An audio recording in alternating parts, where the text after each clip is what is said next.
ஜனாதிபதி அவர்களை நாங்கள் வரவேற்பதில் மகிழ்ச்சி அடைகிறோம்.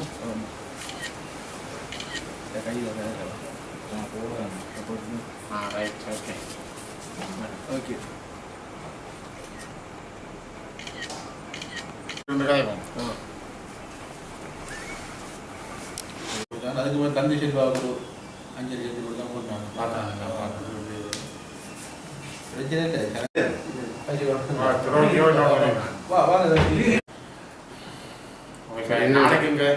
நாளைக்கு தான் பொலிகண்டி. நாளைக்கு பொலிகண்டியிலேருந்து பொத்துவிலேருந்து போகிறோம். பொத்துவிலேருந்து பொலிகண்டி சரி, அதுலேருந்து ஆரம்பிப்போம். அடுத்த நாள் நாங்கள் வெளிக்கிடைக்கு இப்போ கிளிநொச்சி தான். கிளிநொச்சி. எல்லோருக்கும் வணக்கம். இன்றைய தினம் எங்களுடைய தமிழ் மக்களுடைய நீண்டகால அரசியல் அபிலாஷைகளான அவர்களுடைய இணைந்த வடகிழக்கிலே தமிழ் மக்களுக்கான சமஷ்டி அடிப்படையிலான உள்ளக சுயனுடைய உரிமையுடன் கூடிய ஒரு அரசியல் தீர்வை வலியுறுத்தியும், தமிழ் மக்களுக்கு நடந்தது இனப்படுகொலை என்பதற்கும் அதற்கான ஒரு சர்வதேச விசாரணையை வலியுறுத்தியும், வலிந்து காணாமலாக்கப்பட்ட மக்களுக்கான நீதி விசாரணையும் இனிமேல் நிகழாமல் இருப்பதற்கான ஒரு கோரிக்கைகளையும் முன்வைத்தபடி தமிழர்களுடைய அரசியல் உரிமைகளை முன்னிறுத்தி தமிழ் மக்களின் பொது வேட்பாளராக களமிறங்கியிருக்கின்ற மட்டக்களப்பு மாவட்டத்தினுடைய முன்னாள் நாடாளுமன்ற உறுப்பினர் மதிப்புக்குரிய அண்ணன் அரியநேந்திரன் அவர்கள் இன்று என்னுடைய வீடு தேடி வருகை தந்திருக்கிறார். என்னோடு அவர் அருகிலே அமர்ந்திருக்கின்றார். அவர் தன்னுடைய எண்ணம் மட்டுமல்ல, ஒட்டுமொத்த தமிழ் மக்களுடைய வடக்கு கிழக்கிலே வாழுகின்ற தமிழர்கள், மலையகத்திலே வாழுகின்ற தமிழர்கள், வடக்கு கிழக்கு மலையகம் தவிர்த்து இலங்கையினுடைய ஏனைய பகுதிகளிலே வாழுகின்ற தமிழர்கள், புலம்பெயர் நாடுகளிலே வாழுகின்ற எங்களுடைய தமிழ் உறவுகள் எல்லோருடைய வேணவாக்களையும் எண்ணங்களையும் பிரதிபலிக்கும் வகையிலே மிகப்பெரிய நெருக்கடியான ஒரு காலகட்டத்தில், ஒரு சவால் மிகுந்த ஒரு தேர்தலில் தமிழ் மக்கள் சார்பாக அவருடைய உரிமை குரலாக அவர் தன்னுடைய பயணத்தை ஆரம்பித்திருக்கிறார். அதற்காக அவர் துணிந்து தன்னுடைய பயணத்திலே கொடுத்த அந்த பயணத்தினுடைய ஒரு பிரச்சார நாட்களிலே அவர் என்னுடைய இல்லம் தேடி வருகை தந்த அவரை நான் வரவேற்கிறேன். ஏற்கனவே நான் பல தடவைகள் பல கூட்டங்களிலும் சரி பல நேர்முகங்களிலும் நான் தெளிவாக குறிப்பிட்டிருக்கிறேன். ஒரு தமிழ் பொது வேட்பாளர் ஏன் இறக்கப்பட வேண்டும், அதுக்கான காரணம் என்ன, நாங்கள் சர்வதேச விசாரணை முடிந்து விட்டதென்று எங்களிலேயே சில பேர் பொய்யான கருத்துக்களை விதைத்து அந்த சர்வதேச விசாரணையை மழுங்கடித்து ஒரு இனப்படுகொலையை மழுங்கடித்திருக்கிற காலகட்டத்தில் எங்கள் மக்களுக்கு நடந்தது ஒரு இனப்படுகொலை தான் என்பதை வலியுறுத்தி அதற்கு ஒரு சர்வதேச விசாரணை வேண்டும் என்பதை மீண்டும் வலியுறுத்துகின்ற ஒருவராகவும், வலிந்து காணாமல் ஆக்கப்பட்டவர்கள் கிட்டத்தட்ட 200க்கும் மேற்பட்ட அப்பாக்கள் அம்மாக்கள் என்று காலமாகி இருக்கிறார்கள். இந்த தெருக்களிலே அவர்கள் போராடி அவருடைய பிள்ளைகளும் விடுதலை பெற்று வந்ததில்லை, அவர்களும் அந்த விடுதலையை அனுபவிக்க முடியவில்லை. ஆகவே அதுக்கு ஒரு நீதியான சர்வதேச விசாரணை வேண்டும். அந்த சர்வதேச விசாரணை தான் எங்களுடைய மக்களுக்கு நீதியை பெற்றுத்தரும் என்ற அடிப்படையில் அந்த கோரிக்கையை முன்வைத்து சம்பந்தனையா அவர்கள் இறப்பதற்கு முதல் குறிப்பிட்டதாக வெளிவந்த செய்திகளின் அடிப்படையில் தமிழ் மக்கள் ஒஸ்லோ உடன்பாட்டின் ஒஸ்லோ கம்யூனிகேட் அடிப்படையில் அவர்கள் சமஷ்டி அடிப்படையிலான இணைந்த வடகிழக்கில் அவர்களுடைய பூர்வீக மண்ணிலே அவர்களுக்கான ஒரு அரசியல் தீர்வை முன்வைப்பதற்கு ஏற்ற வகையில் ஒரு கோரிக்கைகளை முன்வைத்து இந்த களத்திலே அண்ணன் அரியநேந்திரன் அவர்கள் இறங்கியிருக்கிறார். இது ஒரு மிகப்பெரிய சவால் நிறைந்த தேர்தல், ஒரு பரிசோதனை களம்தான். இருந்தாலும் கூட என்னுடைய முழுமையான ஆதரவை நான் அவருக்கு தெரிவித்திருக்கிறேன். கட்சி ரீதியாக எங்களுடைய கட்சி எந்த முடிவுகளை எடுத்ததோ எடுக்கவில்லையோ அது வருங்காலத்தில் கட்சி எடுக்கிறதும் எடுக்காமல் விடுவதும், கட்சியை எவ்வளவு தூரம் காப்பாற்றப் போகிறது அல்லது கட்சியுடைய நிலப்பாடுகள் எங்களை எவ்வளவு தூரம் தள்ளப் போகிறது என்பதை தமிழ் மக்கள் தீர்மானிப்பார்கள்.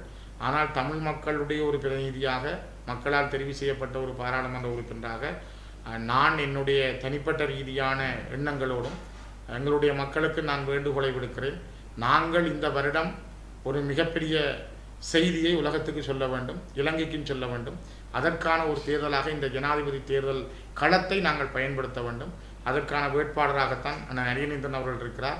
ஆகவே இது வடக்கிலும் கிழக்கிலும் மலையகத்திலும் இலங்கையின் ஏனைய பகுதிகளிலும் வாழுகின்ற ஒவ்வொரு தமிழர்களுக்குமான மிகப்பெரிய ஒரு சவால் மிகுந்த, நாங்கள் யார் என்பதை அடையாளப்படுத்துகின்ற ஒரு தேர்தல்.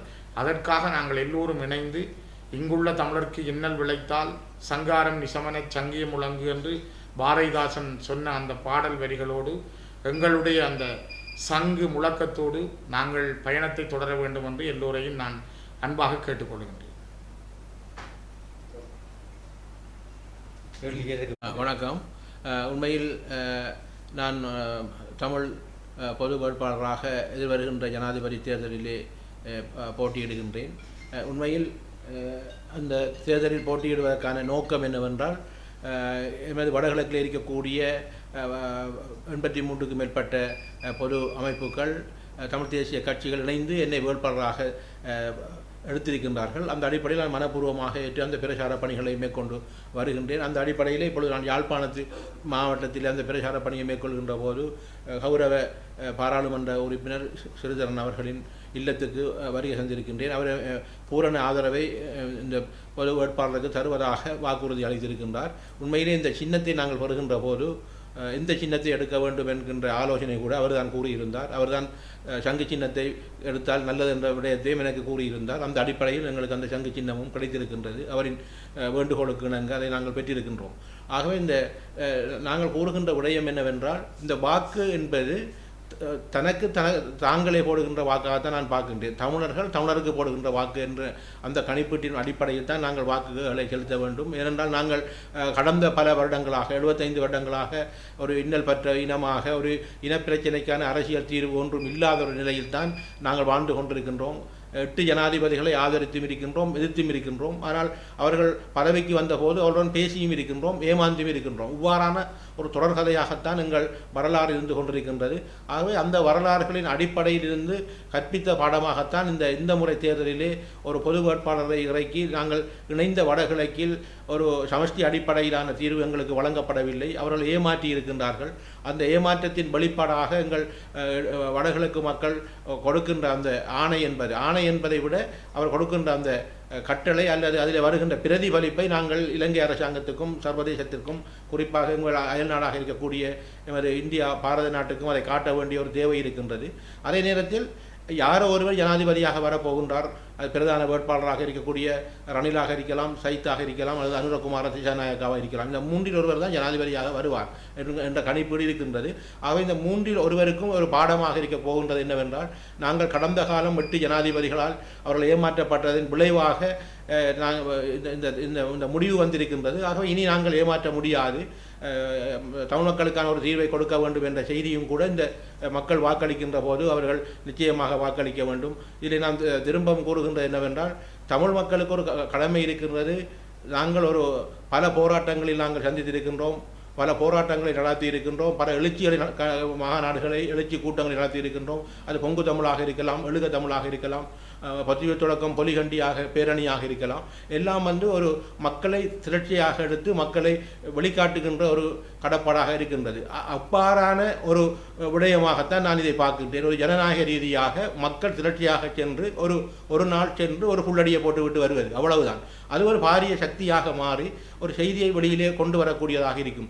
இது தேர்தல் என்கின்ற ஒரு விடயமாக இருந்தாலும், ஆனால் வடகிழக்கு மக்களாகிய நாங்கள் இதுவும் ஒரு ஜனநாயக ரீதியான ஒரு போராட்டமாக இதை நாங்கள் பார்க்க வேண்டும். எல்லோருக்கும் ஒரு கடமை இருக்கின்றது. நாங்கள் பல தியாகங்களை செய்த மண்ணிலே வாழ்ந்து கொண்டிருக்கின்றோம். இன்றும் வடகிழக்கு மண் அபகரிக்கப்பட்டு கொண்டிருக்கின்றது. மட்டக்களப்பு மாவட்டத்தை நாங்கள் எடுத்து நோக்குவோமாக இருந்தால், வைரத்தமடு, மேச்சத்தரை இதுவரையிலே பேசும் பொருளாகத்தான் இருந்து கொண்டிருக்கின்றது, தீர்வில்லை. அம்பாறை மாவட்டத்தில் கல்முனை பிரதேச செயலர் பிரிவை எடுத்துக்கொண்டு போகாமல் ஒரு கணக்காளரை கூட நியமிக்க முடியாமல் இருக்கின்றது. ஆனால் இன்றும் போராட்டம் இடம்பெற்றுக் கொண்டிருக்கின்றது. அவ்வாறான விடயங்களுக்கு கூட தீர்வு இல்லாமல் இருக்கின்றது. இப்பொழுது பிரச்சாரங்களை மேற்கொள்கின்ற பிரதான வேட்பாளர்கள் 4 பேரையும் நாங்கள் பார்ப்போமாக இருந்தால், பொருளாதாரம், ஊழல், இந்த 2 விடயங்களையும் தான் அவர்கள் மையப்படுத்தி பிரச்சாரம் செய்கின்றார்களே தவிர, ஆனால் வடகிழக்கு மக்களுக்கான ஒரு அரசியல் தீர்விற்கு கொடுக்கப்பட வேண்டும், இனப்பிரச்சனைக்கான தீர்வு கொடுக்கப்பட வேண்டும் என்ற விடயங்கள் அவர்கள் கணக்கில் எடுக்கவில்லை. ஆகவே இவ்வாறான நிலைமைகளை நாங்கள் வெளிக்கொணர்வதற்காக இதை ஒரு சந்தர்ப்பமாக பார்க்க வேண்டும். நான் வெறும் அடையாளமாகத்தான் போட்டியிடுகின்றேன். அரியநேத்திரன் என்ற பெயருக்கு வாக்களிக்க வேண்டாம். அடையாளமாக இருக்கின்ற சின்னத்தை, எங்கள் சங்கு சின்னத்துக்கு நீங்கள் வாக்களிக்க வேண்டும்.